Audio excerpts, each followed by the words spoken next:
in the 1950s, after World War II, all of psychological research was quantitative and used those tools, and as they got more sophisticated, and at that time we were talking about IBM, large IBM machines, and punch cards, and so on. The old timers know about this. I mean, that's what computer work was at that time. But that was what psychology was all about. The Vietnam War happened in the U.S. And one of the people was McNamara, who had come from Ford. I don't know if he had recently come out with a movie about the mistakes he made. But the reports on the war had to do with body counts. We were winning because how many people were killed.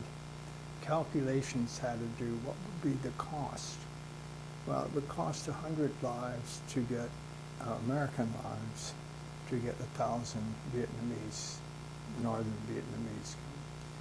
So that was sort of the calculations that were done about it. In the there was a revolt against this, especially among young people, that this wasn't the way to think about people, to make those kind of calculations. And this was the 1970s that I talked about before, this kind of general number.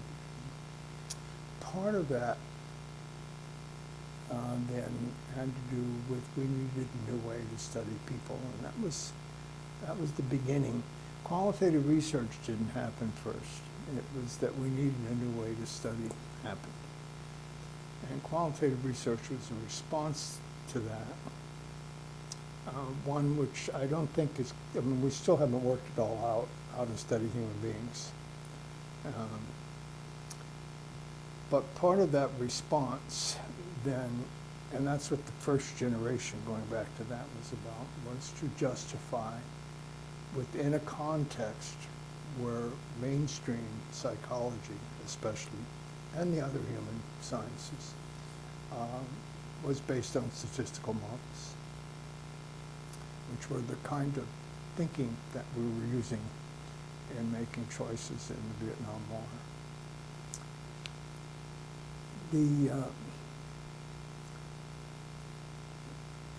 The efforts during that first generation had to do with how do you do this? How do you teach students how to do this stuff?